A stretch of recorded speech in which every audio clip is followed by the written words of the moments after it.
দেয়ালে গ্রুপ কেটেছে কত সুন্দর করে, সেটা আমি আজকে আপনাদেরকে দেখাবো। দেখেন মেশিনের সাহায্যে তারা খুবই চমৎকারভাবে কিন্তু কাজ করেছে, একদম সমান এবং কি প্লেন ভাবে কিন্তু আসলে এই কাজগুলো করা হয়েছে। দেখেন ছাদ থেকে সরাসরি দেয়ালে নামিয়েছে তারা গ্রুপ কেটে। তো দেয়ালে যে বুটগুলো বসেছে তারা, হ্যাঁ দেখেন কত সুন্দর করে এই বুটটা বসানো হয়েছে।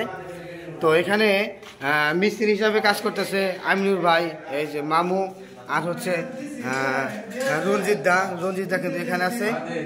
তো রঞ্জিত দা, আমি আজকে ভিডিও করতে চলে এসেছি। তো আপনারা কি মেশিনের সাহায্যে গ্রুপ কাটছেন, তাই না? আপনার চেহারাটা একটু দেখান। হ্যাঁ দেখান একটু, হ্যাঁ মুখটা খুলেন, মুখ খুলেন। হ্যাঁ হ্যাঁ কাটেন, এবার কাটেন। দেখেন আসলে কিভাবে কাটা হয় মেশিনের সাহায্যে গ্রুপগুলো, আপনারা কি দেখতে পাচ্ছেন।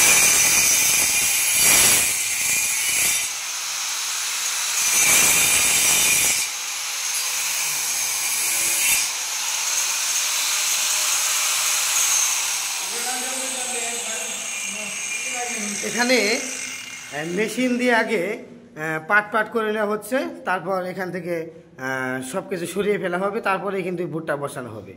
তো আপনারা দেখলেন আসলেও তাদের কাজ কত সুন্দর, প্লেন, মানে একদম সোজা বরাবর তারা গ্রুপ কাটতে পারে মেশিনের সাহায্যে। আমি কিছু কাজ আপনাদেরকে দেখাচ্ছি ঘুরে ঘুরে। তারা কিন্তু খুব সুন্দরভাবে কাজ করছে। দেখেন এখানেও কিন্তু একটা বুট বসানো হয়েছে, আরও দেখাচ্ছি আপনাদেরকে। এই যে আরেক জায়গায় কিন্তু আরেকটি বুট বসানো হয়েছে। এটা লেভেলটা দেখেন একটু আপনারা, লেভেলটা দেখেন, লেভেলটা কত সুন্দর, কত সোজা করে তারা এই গ্রুপগুলো কেটেছে। দেখেন এখানে কিন্তু অনেক সুদক্ষ মিস্ত্রিরা এখানে কাজ করছে। আমিনুর ভাই সে একজন ভালো সুদক্ষ মিস্ত্রি। তো দেখি এটা কিন্তু আসলেও এই তারটাই কিন্তু পুরা বিল্ডিং ছড়িয়ে যাবে। হ্যাঁ দেখেন তারগুলো অনেক উন্নত দিয়েছে তারা। এখানেও কিন্তু যে গ্রুপ কেটে রেখেছে, দেখেন এখানেও কিন্তু গ্রুপ কেটে রেখেছে তারা।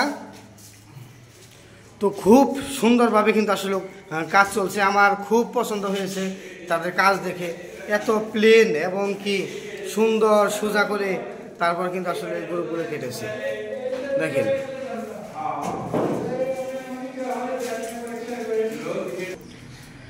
এখন কিন্তু এই পাইপের মধ্যে এই তারগুলো ঢুকানো হবে।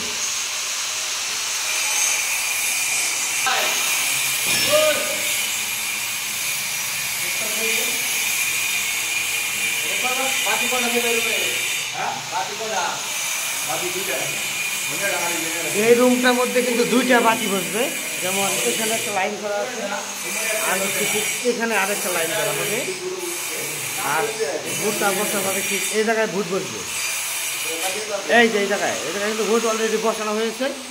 এটাই কিন্তু এই রুমের মেন লাইন, মেন ভুট। এখান থেকে সুইচ দিয়ে দিলে দুটা বাতি জ্বলবে, এখানে একটা বাতি, এখানে একটা বাতি, আর উপরে এখানে হচ্ছে ফ্যান। ফ্যানের লাইনটা তারা এমনভাবে করেছে শুধু রুমের ভিতরে না, বাহিরে যে জায়গাটুকু আছে সেখানেও কিন্তু এই ফ্যানের বাতাস লাগবে। তো এটা একটা ক্লিনিক হবে, তো সেই অনুযায়ী তারা কাজ করেছে, মানে এক ফ্যানেই এক রুমে কাজ করবে এরকম সিস্টেম তারা করেছে। খুবই সুন্দর সিস্টেম, তো ভালো লেগেছে। তো সবাইকে ধন্যবাদ, সবাই ভালো থাকবেন, সুস্থ থাকবেন, আল্লাহ হাফিজ।